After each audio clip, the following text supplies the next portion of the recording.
સાવલી તાલુકાના હિન્દુ સમાજ દ્વારા રામનવમીના દિવસે શ્રી રામ જન્મની શોભાયાત્રાનું આયોજન કરવામાં આવ્યું હતું, જેમાં મોટી સંખ્યામાં રામ ભક્તો જોડાયા હતા અને ખૂબ શાંતિપૂર્ણ માહોલમાં શોભાયાત્રા કરવામાં આવી હતી. પરંતુ બીજા દિવસે સાવલી પોલીસ દ્વારા શોભાયાત્રાના આયોજકો તથા સંઘના કાર્યકર્તાઓને ટાર્ગેટ બનાવી પોલીસ સ્ટેશન બોલાવવામાં આવ્યા હતા, જ્યાં સ્થાનિક પીએસઆઈ અનિરુદ્ધ કામઠિયા તેમજ પીએસઆઈ ધર્મેન્દ્રસિંહ લીંબોડા દ્વારા ધાક ધમકી આપીને બેરહમીપૂર્વક મારઝૂડ કરીને બીજા પોલીસ કર્મીઓ દ્વારા એટ્રોસિટીની ખોટી ફરિયાદ દાખલ કરી હિન્દુ વિચારધારાના સામાજિક નેતૃત્વ કરનાર કાર્યકર્તાઓને જિલ્લા પોલીસ દ્વારા વારંવાર દમન કરીને પ્રતાડિત કરવામાં આવે છે, જેથી ખોટો ડર ઊભો કરવા માટે કરેલી ફરિયાદને તાત્કાલિક ધોરણે રદ કરવામાં આવે તેવી માંગ કરી હતી અને પોલીસ સામે પણ કાર્યવાહી કરવામાં આવે તેવી લોકો તથા રાષ્ટ્રીય સ્વયંસેવક સંઘ જિલ્લા વિભાગના ભરતસિંહ સોલંકીએ માંગણી કરી હતી. વડોદરા પોલીસ દ્વારા વિશ્વ હિન્દુ પરિષદ વડોદરા મહાનગરના સહમંત્રી શ્રી રોહનભાઈ શાહ અને અન્ય 3 કાર્યકરોની જે ધરપકડ રામનવમીના દિવસે કરવામાં આવી છે, એ ધરપકડ જે રીતે કરવામાં આવી છે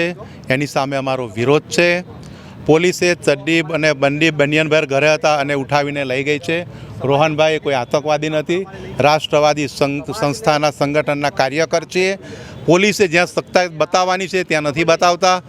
બીજા નંબરમાં પોલીસ સંવેદનશીલ વિસ્તારમાંથી રામનવમીની યાત્રાઓ નહીં જાય, એના કારણે મહાનગરમાં છેલ્લા રામનવમીના આગલા 4 દિવસ સુધી અમારે પરવાનગી માટે ઘેર ભટકવું પડે. તો હું પણ હિન્દુ સમાજને આહવાન કરવા માગું છું કે તાજિયા પણ હિન્દુ વિસ્તારમાંથી હવે ન જવા જોઈએ, કારણ કે તાજિયા હિન્દુ વિસ્તારમાંથી સહી સલામત રીતે જાય છે. એટલે આ પોલીસ મુસ્લિમ એરિયામાંથી રામ ભગવાનની યાત્રા નથી જવા દેતી. તો પોલીસ જો હિન્દુઓને સખ્તાઈથી કાબૂમાં રાખી શકતી હોય તો મુસ્લિમોથી કેમ કાબૂમાં નથી રાખી શકતી? અને મુસ્લિમો સાથેનું આ સરકારનું પોલીસનું જે કૂણું વલણ છે, કલેક્ટર કચેરી અમે આવેદનપત્ર આપવા આવ્યા છે કે જે પોલીસ અધિકારીએ ધરપકડ કરી છે એમની સામે સખ્તમાં સખ્ત કાર્યવાહી થવી જોઈએ. અને જો આગામી સમયમાં પણ આ જ રીતનો વ્યવહાર પોલીસનો રહ્યો તો વડોદરા શહેર સંવિધાનિક રીતે અમને બંધ કરતા પણ આવડે છે. અને બજરંગ દળ સેના માટે રચના થઈ છે, બજરંગ દળની સ્થાપના સેના માટે થઈ છે, એ જગ જાહેર છે, અમારે કહેવાની જરૂર નથી.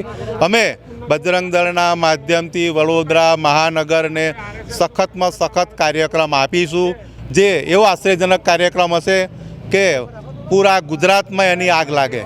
એટલે મહેરબાની કરી અને બજરંગ દળને છેડવામાં ન આવે.